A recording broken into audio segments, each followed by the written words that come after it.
Saludamos a Miguel Jaramillo Luján. Él es periodista colombiano, experto en campañas políticas, estrategias de gobierno, comunicación estratégica, tiene una maestría en gobierno en la Universidad de AFIT, es especialista en comunicación de la Universidad Complutense de Madrid y ha trabajado en medios de comunicación importantes en Colombia como RCN, Telemundo y Caracol.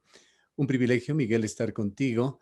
Quisiéramos el día de hoy tener una percepción de cómo se ve a Ecuador y su campaña electoral desde afuera, desde la vecina Colombia. Bienvenido.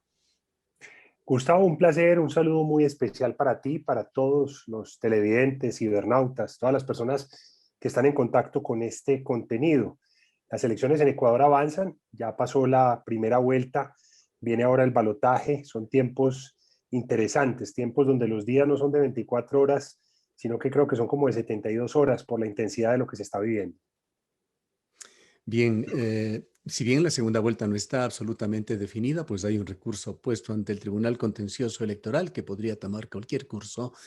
Analistas están convencidos de que en la segunda vuelta estarán Guillermo Lasso y Andrés Arauz. No le dan mucho espacio a los reclamos de Yacu Pérez, pero reiteramos, eso está por verse. Sin embargo, tomando cualquier escenario, es muy importante lo que va a pasar en los próximos días. Estamos a solo 8 días de iniciar la campaña electoral en Ecuador. Y aquí quisiera tocar un aspecto que es muy de actualidad en el mundo periodístico, esto de las noticias falsas o fake news por su acepción en inglés que se da en toda campaña electoral. Ecuador no es la excepción y por este contacto contigo, Miguel, hemos descubierto que en las páginas de Internet, en la web, se pueden encontrar dos programas de gobierno de Guillermo Lasso. Sí, lamentablemente yo creo que hay, digamos, allí un error que combina dos temas. Uno es el débil trabajo de SEO y CEN que ha realizado la campaña de Guillermo Lasso para el posicionamiento de su propia marca política, para el posicionamiento de su programa de gobierno, que recordemos, la ley constitucional ecuatoriana plantea que el programa luego, o que esa propuesta luego se convierte en el futuro plan de desarrollo presidencial. Entonces, al no haber un trabajo, digamos, en trabajo de Google y en buscadores, tanto orgánico como financiado por publicidad, lamentablemente cierto sector opositor ha canibalizado el programa de gobierno y lo ha igualado en audiencia y en visibilidad frente a estas audiencias. Tengo entendido que el nuevo equipo estratégico de Guillermo Lasso, que además cambió, venía siendo comandado por Mauricio de Bengoechea y hoy está siendo comandado por otro equipo estratégico, pues ya ha empezado a tomar los correctivos frente a este posicionamiento de palabras claves, del nombre de Guillermo Lasso, de su programa de gobierno, para poder equiparar esto, porque eso se está prestando a un montón de confusiones en una estrategia claramente de una fake news de espejo, que se llama cuando se crea un perfil falso o un contenido falso que llega a igualarse al contenido verdadero. No hemos llegado a leer los programas de gobierno, lo haremos pronto, sin duda que aparecen en Internet, pero evidentemente uno de ellos es falso o son errores de la propia campaña. Estrategia política cuando es digital. El hecho de tener un buen dominio que esté soportado por lo menos por otros 300 dominios que pudieran ser replicables para montar dominios espejo o dominios falsos, que pudiera estar soportado siquiera por el manejo de las 5 primeras páginas de Google en la búsqueda territorial y nacional y que pudiera estar soportado por cuentas debidamente verificadas. Es deseable que las cuentas sean verificadas. Esto hace parte de unas primeras etapas de una legitimidad digital que tiene que tener cualquier campaña. Yo creería que aquí es un error compartido, obviamente de la campaña y también de personas inescrupulosas que viendo el vacío de dicha campaña, pues generan estas noticias falsas y confunden al elector. Y esto ha dado pábulo a que en las redes sociales, ya a través de mensajes específicos, ya sean en Twitter o Facebook, se pongan en la boca de Guillermo Lasso o como propuesta de su candidatura ofertas que no corresponden a la realidad. Como por ejemplo una que es muy sensible para el bolsillo, no solamente de los ecuatorianos, sino de cualquier persona en América Latina, como la de bajar el salario mínimo. Incluso a través de esquelas o ICARS hemos visto mensajes supuestamente del candidato Guillermo Lasso donde habla de bajar el salario mínimo de $400 a $120. Y estas imágenes han abundado, han pululado por muchos espacios de WhatsApp, por muchos espacios de chat de mensajería en Facebook, en Twitter, en Instagram, incluso ahora que él está ingresando a TikTok. Lamentablemente esa contraofensiva se está copando o ha copado mucho de ese espacio, además aprovechándose del apelativo que ha utilizado desde primera vuelta Andrés Arauz al llamarlo banquero, un escenario del cual no han podido bajarlo, del cual no han podido descargarlo, sobre todo con una audiencia y una opinión pública ecuatoriana, Gustavo, que hoy, y lo digo desde mi experiencia en campañas políticas en este país, sobre todo en ciertas zonas rurales, tiene muy acentuado el tema de la lucha de clases, de la lucha entre pobres y ricos, de la, digamos, de la resistencia a las ciertas élites vinculadas con los sectores bancarios, que creo que eso le ha hecho mucho daño al señor Guillermo Lazo. Hablando justamente de Guillermo Lazo, quedándonos allí por el momento, Guillermo Lazo dio una declaración muy inquietante el día de ayer. Algunos sectores políticos con los que hemos podido conversar ya ayer y en esta mañana hablan de una imprudencia del señor Guillermo Lazo, pues hizo declaraciones nada menos que ante el cuerpo diplomático acreditado en Ecuador, con 37 embajadores de países amigos y con representantes de la OEA. Allí, Guillermo Lazo habló de un intento de golpe de Estado, refiriéndose a la forma en que se ha desenvuelto en la etapa postelectoral del pasado 7 de febrero. Ha dicho que mafias vinculadas con oscuros intereses políticos han estado atentando para tratar de alguna manera de desfigurar el resultado electoral, que hay una supuesta injerencia de gobiernos extranjeros y aseveró que en su momento presentará las debidas pruebas. Pero Guillermo Lazo no es de Estado, no es presidente, es un candidato a la presidencia de la República. Mal puede haber, en primer lugar, un golpe de Estado. Se podría hablar de una injerencia en la campaña electoral. Más allá de eso, esto no quita gravedad a sus declaraciones. Pero quisiéramos tomar este tema para concluir más bien hacia otro que se ha discutido y se ha hecho noticia aquí en Ecuador, que son donaciones supuestas que vienen de tu país, Miguel. Esto no es algo nuevo, pues sucedió ya en el gobierno de Rafael Correa. Se encontró en el computador de uno de los jefes de las FARC, que falleció justamente en territorio ecuatoriano, información que hablaban de una importante donación de las Fuerzas Armadas Revolucionarias de Colombia a la entonces campaña política del candidato Rafael Correa. Y hoy en esta elección nuevamente aparece esto a través de la publicación de una prestigiosa revista colombiana, Semana, de que el Ejército de Liberación Nacional ha aportado para la campaña de Arauz. Semana, es cierto, y esto lo hemos aclarado, no es la misma revista Semana de hace pocos años, pues aparentemente habría existido una inversión que lo alinea políticamente con un sector de derecha en Colombia, pero no deja de ser una revista con imagen y con credibilidad. Quisiéramos, desde tu punto de vista, abordar estos dos temas. ¿Qué es lo que conoces sobre estos supuestos aportes? ¿Cuánto hay de verdad? ¿Cuánto hay de noticia falsa? Gustavo, pues yo creo que tú lo has relatado, lo has descrito bastante bien. Fue a partir de la información encontrada en el computador de Reyes, quien fuera abatido en el año 2008 en Ecuador, donde se encontró vínculos, digamos, de las FARC, de los grupos de extrema izquierda, con la campaña del entonces presidente Rafael Correa, elegido, recordemos, en 2006. Creo que son circunstancias muy distintas, pues en este momento las FARC se han desmovilizado. Estamos hablando del Ejército de Liberación Nacional, que es la única, digamos, hoy oficialmente célula guerrillera que existe todavía alzada en armas. Hay una disidencia de las FARC que no entró en el proceso de negociación, pero hoy el ELN, por decirlo de alguna manera, es un ejército irregular que está todavía en la clandestinidad. El fiscal Francisco Barbosa de Colombia reveló pruebas, digamos, muy contundentes, que son hoy materia de investigación, no solamente en Ecuador, sino también en Colombia, de ese supuesto respaldo de los jefes del ELN que hoy están en Cuba y algunos en Venezuela a la campaña de Andrés Arauz. Es un tema que hoy es materia de investigación. ¿Qué tan verídico o no? Pues yo creo que hay tres escenarios en los que hay que leerlo. El primero, el escenario del influjo político de otro país en los asuntos de un país que le es ajeno.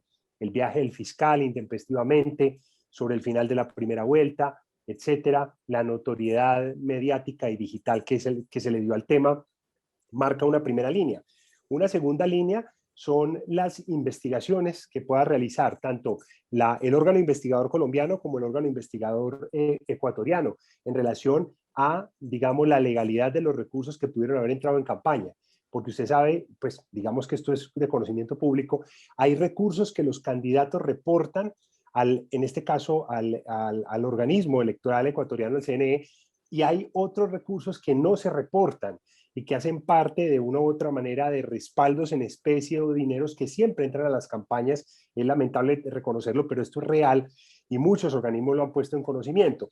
Y hay una tercera área que tiene que ver sobre todo con la injerencia ideológica y política que esto pudo haber tenido en la decisión de voto y sobre todo en clave de toda la situación política y el ambiente tan caldeado que existe hoy en Ecuador, donde se habla de golpe de Estado, donde hemos podido ver lo que Yacu Pérez y todo el movimiento que está detrás de él está tratando de generar en cuanto a la posibilidad de llegar a la segunda vuelta. Se había hablado ya de una presencia oficial de Guillermo Lazo, pero hoy, como usted muy bien lo plantea, está nuevamente en entredicho. Entonces yo creo que ahí hay un tercer nivel, ese nivel político, donde seguramente empezará a aparecer información que puede estar beneficiando a una u otra campaña.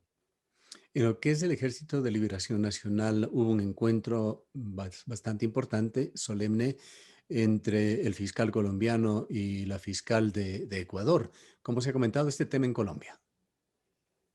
No escuché bien, se me cortó un poco la pregunta, Gustavo, Señalaba discúlpame. que con respecto a la donación supuesta del Ejército de Liberación Nacional, ha intervenido también la Fiscalía de Colombia, pues se supone que de allí surgió la información original.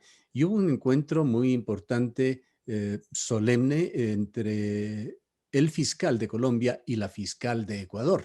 La pregunta era, ¿cómo se vio este tema ya en Colombia? Pues este tema no goza de mucha popularidad en Colombia, Gustavo, porque lastimosamente la figura de Francisco Barbosa, el fiscal colombiano, hoy en varias encuestas de opinión nacional, no necesariamente mediáticas, porque es importante la lectura que tú haces de la hoy revista Semana, de sus propietarios y de su tendencia. Hoy no goza de mucha reputación el fiscal Francisco Barbosa. Han ocurrido varias situaciones que han afectado su reputación. En plena pandemia se fue con su familia en un viaje oficial para un balneario del Caribe colombiano, en un fin de semana, haciendo coincidir una agenda oficial con este tema.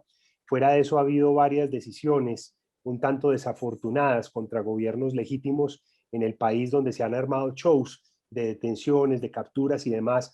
El tema del micrófono no le ha convenido mucho en cuanto a, digamos, la opinión pública y hoy es digamos, de los organismos, no de control, porque la Fiscalía es un ente investigador, pero de esos organismos que no son Estado, que goza de menor reputación, no solamente en la marca de la Fiscalía, sino en la marca de Barbosa. En Colombia no ha sido bien visto este tema, pues obviamente aquí también tenemos una gran polarización a partir del 2016, cuando se hizo el plebiscito entre el sí y el no al acuerdo de paz. Entonces, obviamente, hay personas que son amigas de estigmatizar y de darle veracidad a cualquier cosa que hace la guerrilla de izquierda, y hay otras personas que cuestionan absolutamente todo lo que hace el gobierno al ser del partido oficialista de derecha. Es decir, que en este tema del Ejército de Liberación Nacional hay un matiz político de por medio. A mí no me queda ninguna duda, a mí no me queda ninguna duda de que existe un matiz político y digamos que hace parte de una ética que me parece que debería existir también en la política y que le daría mucha más legitimidad a estos procesos el hecho de no tener incidencia en los asuntos de un país que no es el nuestro. Yo creo que hace mal el fiscal Barbosa al, digamos, generar mediáticamente el impulso de irse a Ecuador y demás. Existen canales y existen procedimientos diplomáticos que podrían hacer llegar estas pruebas al fiscal o a la fiscal ecuatoriana sin tanto show y sin tantos medios. Yo creo que ahí hay un interés de tener incidencia política. Ahora, con respecto al señor Arauz, y hay otros temas que han sido manejados falsamente. erróneamente y que han sido detectadas por sistemas de noticias falsas, que seguramente como lo tiene Colombia, muchos medios de comunicación se han organizado con el apoyo de una fundación de periodistas que es Fundamedios, y allí, por ejemplo, una de las noticias falsas que se detectó sobre Andrés Arauz es un mensaje en el cual se alegraba porque Argentina ya ha logrado el aborto libre y señalaba que Ecuador se unirá muy pronto, haciendo alusión a lo que podrá suceder en su gobierno. Resultó ser una noticia falsa. Pero en la contraparte, el señor Arauz, luego de una visita en el marco de la campaña electoral de primera vuelta, fue a Argentina, se encontró con el presidente Fernández y a su retorno a Ecuador dio la noticia de que tenía asegurada 4,5 millones de vacunas de AstraZeneca que iban a ser supuestamente producidas en Argentina y enviadas a Ecuador, que resultó tan falsa que el propio presidente Fernández allá en Argentina, acosado por los medios, tuvo que aclarar con una carta que esto era falso, más allá de su esperanza de poder eventualmente poder ayudar a Ecuador. Incluso aclaró que si bien las vacunas eran producidas en Argentina, estas son de AstraZeneca, que es una empresa particular que enviaba estas vacunas producidas a México y que desde México se distribuía. ¿Cómo interpretar estos pasos en falso, perdón, así como estas noticias evidentemente falsas y detectadas que se han emitido en contra del señor Arauz? Como una tendencia facilista de la polarización que se está viviendo en Ecuador también, ese eterno péndulo entre la izquierda y la derecha, ese eterno round entre los sectores de izquierda y derecha, que también toma un eje que está recorriendo el continente entero, donde hemos visto gobiernos que están pasando de la derecha a la izquierda. Es el caso de lo que ocurrió recientemente en Bolivia, es el caso de lo que ocurrió recientemente en Argentina, y es el caso de lo que quizá ocurrió en medio de la transición con el actual presidente ecuatoriano al, digamos, tomar distancia del expresidente Correa. Y lo que podría ocurrir en este momento en Ecuador. Sin embargo, a mí me llama mucho la atención al revisar sondeos de opinión que nosotros tenemos en ciudades como Quito, Guayaquil y Barra, donde nos encontramos que hoy hay una derecha que está altamente fragmentada.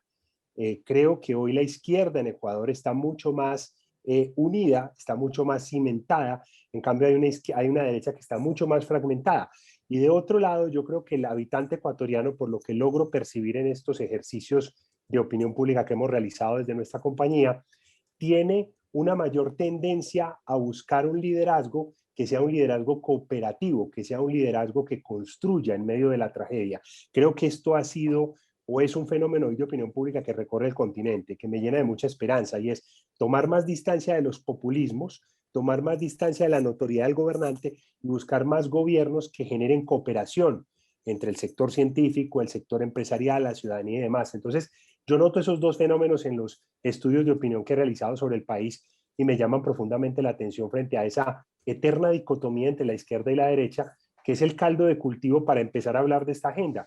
Fíjese usted cómo tomaron la foto de Andrés Arauz al lado de la señora Cristina Fernández de Kirchner, ícono de esa izquierda tradicional kirchneriana de Argentina y también del continente, y empezaron a hablar un tema de la legalización y del aborto libre, que recordemos hoy ya es un tema, digamos, que ha sido una lucha de cierto sector feminista argentino que logró en los últimos meses pues esa facilidad por parte de la normativa legal y cómo lo aprovechan para poder contrarrestar con la votación más conservadora, más tradicional ecuatoriana.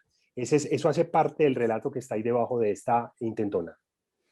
¿Y cómo se le ve a Yacu Pérez? ¿Cómo aparece en tus estudios, Miguel, en los estudios de tu consultora?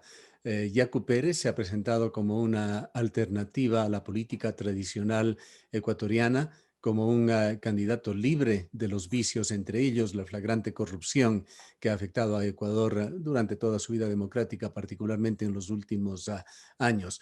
Yacu Pérez se supone que con el movimiento Pachacuti y los movimientos indígenas son un sector de la izquierda ecuatoriana, que sería quizá la excepción a esa unidad que tú hablas de la izquierda, pues en la otra orilla está también compitiendo aún en esta lida electoral Andrés Arauz, que es del socialismo del siglo XXI, que también se califican como izquierda, aunque muchos lo cuestionen. Yacu Pérez, por otra parte, es un perseguido del gobierno de Rafael Correa y por otra parte es antagónico a Guillermo Lasso, a quien lo ha estigmado, como lo han hecho muchos sectores de izquierda de Ecuador, por su calidad de banquero. Tu visión sobre Yacu Pérez Guardamela. El prefecto de Cuenca, Yacu Pérez, digamos, representa de una u otra manera un fenotipo indígena, pero no responde a la votación tradicionalmente indígena de Ecuador, fragmenta el voto indígena. Eso es un tema que es importante tenerlo presente porque a veces por la fisonomía, por el fenotipo indígena, se suele agrupar de que todo el movimiento indígena ecuatoriano está alrededor de él y esto es importante aclararlo. Creo que efectivamente ha construido un storytelling, una historia en relación con su gestión como prefecto de Cuenca, en relación con el ser víctima del gobierno, digamos, oficialista, más que de izquierda, han tratado de reservarse mucho ese aspecto y han construido un relato con base en el clamor de un deseo popular de romper con las élites. Por eso yo creo tan poco factible y más a partir de la atomización y de los roces que ha habido en estos resultados electorales de primera vuelta hacia el balotaje, que Yacu Pérez pueda terminar en alguno de los dos bandos. Creo que uno de los graves problemas de Yacu Pérez fue no haber atacado muy bien a los millennials, centennials y nativos digitales, como sí vale la pena destacar el trabajo en ese sentido del candidato Hervás. Creo que Hervás lo logró con mucha más eficiencia, partiendo de muy poca votación, a través de mensajes muy exitosos y un buen manejo de lo digital con muy bajos recursos. En el caso de Yacu Pérez creo que se le fue un poco la mano en medio del crecimiento que estaba teniendo y nosotros percibíamos 15 días antes que ya estaba empezando a sobrepasar a Guillermo Lasso, pero sobre el final de la campaña de primera vuelta empezó a cometer varios errores en el manejo de su discurso en la relación con el sector empresarial ecuatoriano, sobre todo un sector que es sensible y que no deja de ser incidente fuerte en la postura del candidato para la segunda parte del balotaje. Más allá de lo que suceda en estas elecciones en Ecuador, es importante también visualizar el futuro del mediano, del largo plazo. ¿Cómo miras en ese futuro como actores a Javier Hervas de Izquierda Democrática, que logró la cuarta votación? Y asumiendo que se dé lo que la mayoría de analistas en Ecuador piensan de que Guillermo Lasso pase con Andrés Arauz, ¿cuál sería el futuro también de Yacu Pérez? Gustavo, en política y en campañas políticas hay ganadores que pierden y hay perdedores que ganan. Hay que saber perder y yo creo que el candidato Hervás ha sabido perder. Perdió, pero ganó. Perdió, pero tiene un gran capital político. Yo siento que Yacu Pérez hace rato, por la institucionalidad, por lo que son los tiempos en política, debió haber aceptado su derrota y reservarse para siguientes elecciones, porque siento que viene logrando con Pachacútec una consolidación de un movimiento y un partido político en medio de gran escepticismo hacia los partidos tradicionales ecuatorianos. Entonces ahí hay un profundo contraste. Otro que siento que entra a la segunda vuelta o entraría en caso de pasar perdiendo es Guillermo Lasso. Yo siento que pasa una segunda vuelta, pero bajo unas condiciones en las que si sabe capitalizar el relato tradicional del que queda de segundo, por esa inferioridad podría ganar. Pero en este momento mis números me indican que virtualmente en esas elecciones de abril Andrés Arauz va a convertirse en el nuevo presidente ecuatoriano. Al hablar de números, ¿cómo están esas encuestas? Si es que la compañía o la empresa de asesoría que tú manejas, Miguel, lo ha hecho. Sí, Gustavo. Nosotros trabajamos bajo tres herramientas fundamentales. Una son las encuestas cuantitativas, la cantidad de posturas, aprobación, desaprobación, reconocimiento de los candidatos por escenarios. Si el escenario es Yacu Pérez, Andrés Arauz, si el escenario es Guillermo Lasso, Andrés Arauz, incluso en algún momento llegamos a plantearnos el escenario Yacu Pérez, Guillermo Lasso, y también a través de grupos focales que son más cualitativos. Y lo que nos marca en este momento es que terminada la primera vuelta, estábamos en un 2-1 para el balotaje. Hoy estamos casi que en un 3-1, fruto del desgaste que viene teniendo sobre todo Guillermo Lasso en comparación con Andrés Arauz. Creo que las posiciones después de que terminan una primera vuelta son decisivas si uno quiere ganar en una segunda vuelta.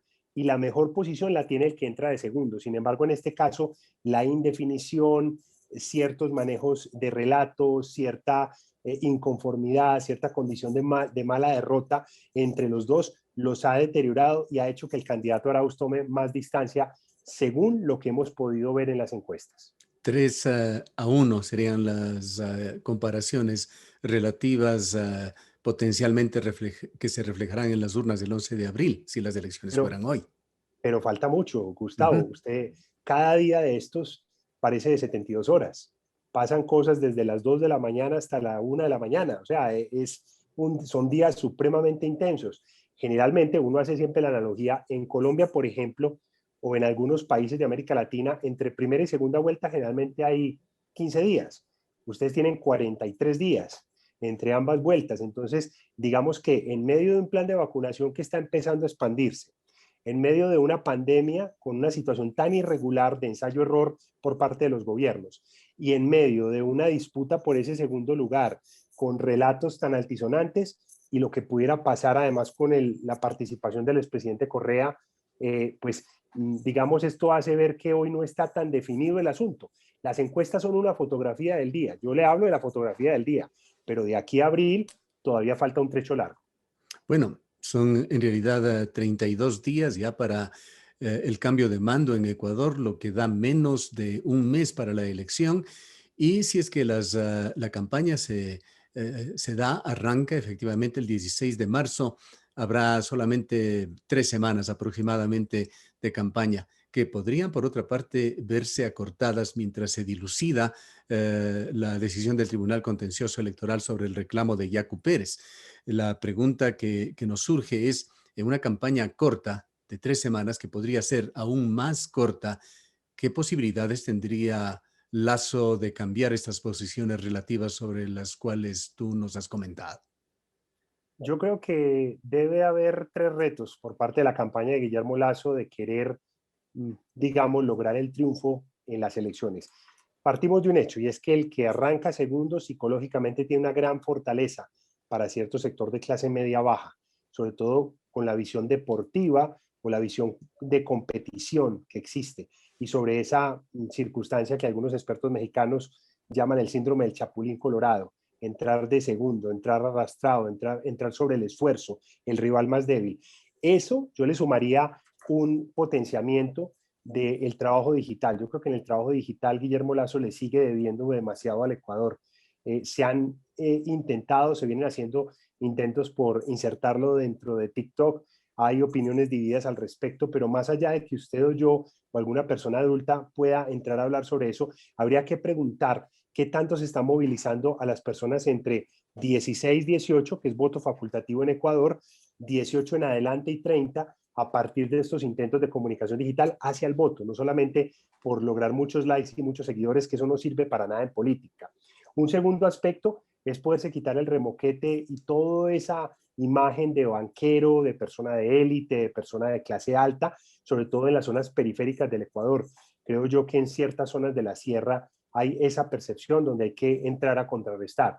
Y lo tercero, yo creería que es tomar cierta posición un poco más agresiva de llegar a territorios en la costa y en la selva donde no se le nota a él como un candidato cálido, cercano de la gente. Yo intensificaría mucho más el trabajo de tierra.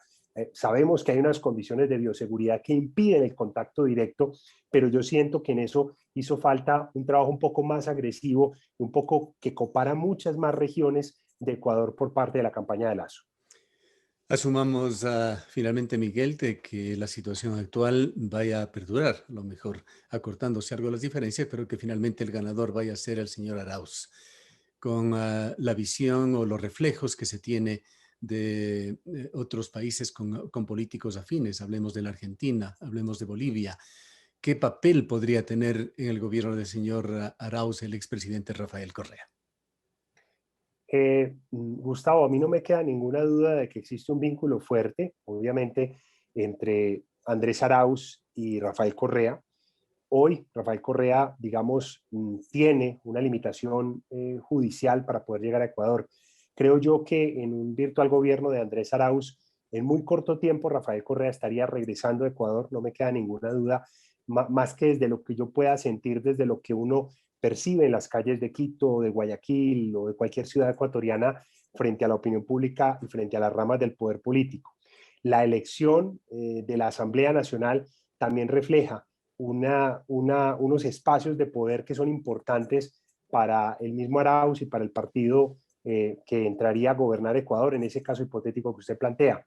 Creo que la participación de Rafael Correa va a ser decisiva en una especie de ejercicio de diplomacia internacional.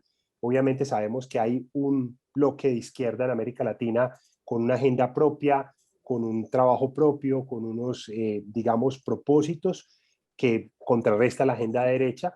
Yo creería que en ese aspecto se convertiría en una figura que apalancaría unas continuidades sucesivas en gobiernos similares, como ya ocurrió entre los años, entre la primera y segunda década de este siglo con el señor Rafael Correa. Muchas gracias, Miguel, por habernos atendido. Gustavo, muchas gracias a ti, un gran saludo y siempre para servirles. Declaraciones del periodista Miguel Jaramillo Luján.